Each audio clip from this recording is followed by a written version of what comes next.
Welcome back. Well, it's all systems go for tonight's State of the Nation address by newly elected President Cyril Ramaphosa. The event takes place in Parliament at 7 o'clock tonight.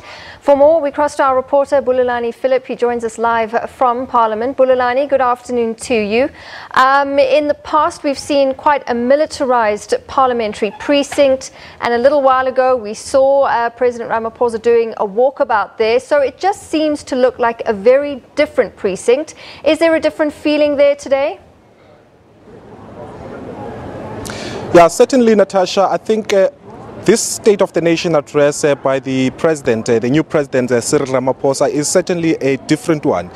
In that, again, in his acceptance speech yesterday, he did say that he's going to be extending a hand to the opposition, which has always been hostile to former President Jacob Zuma. I think it's giving a sense of that he doesn't want to see the scenes that we've seen over the past 3 to 4 years, where, every time a president comes to the House, there's always going to be an hour's delay, a lot of points of order, as well as, as well as people being shut out of Parliament. So I think this time around we're going to begin to see a president who's actually going to be proactive in terms of trying to, make sure that the decorum of the House is actually brought, to a sensible state.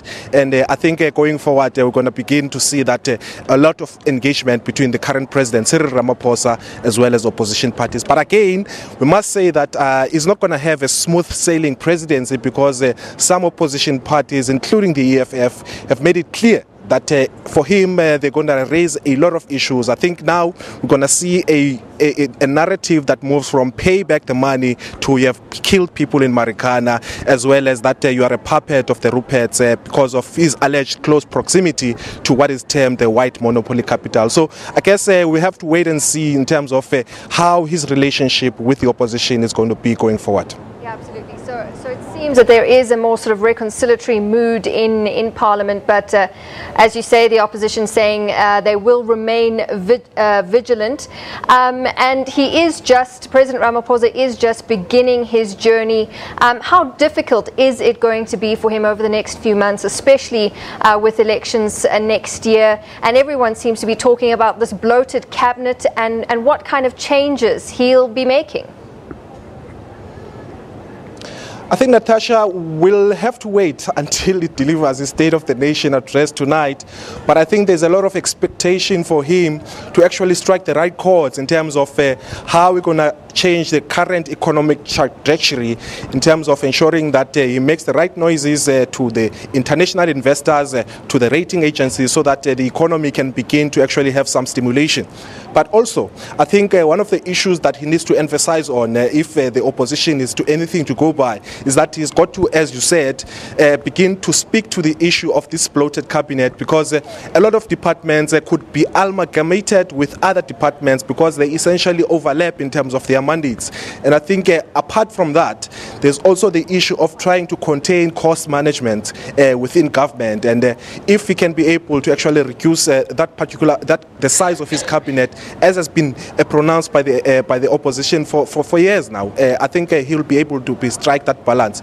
But I think also, with regards to the issue of corruption, which is a ticket that has made him to be the president as we speak, he must not only be seen to be making the right noises of fighting corruption, but also he must be seen to be taking action. And I think the events of the past few days have actually been able to actually help him to actually, galvanize that perception that he's not only just talking, but is also be seen to be actually taking some action. Absolutely. He has to be ruthless, and he has to be ruthless now. Is that the sentiment you're kind of picking up?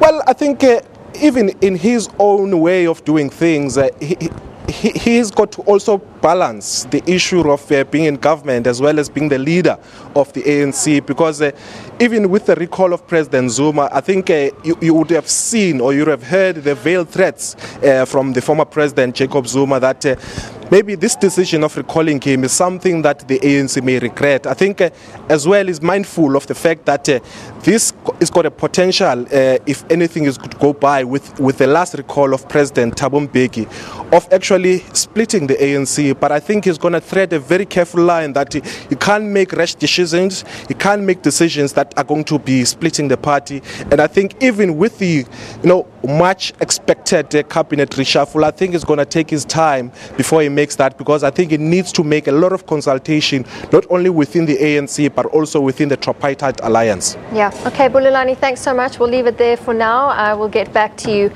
in just a bit with a bit more analysis and what the mood is like at precinct today. A very different mood, I would imagine, with the new President Cyril Ramaphosa set to deliver his maiden State of the Nation address. Well, the vehicle manufacturing sector is playing a huge role in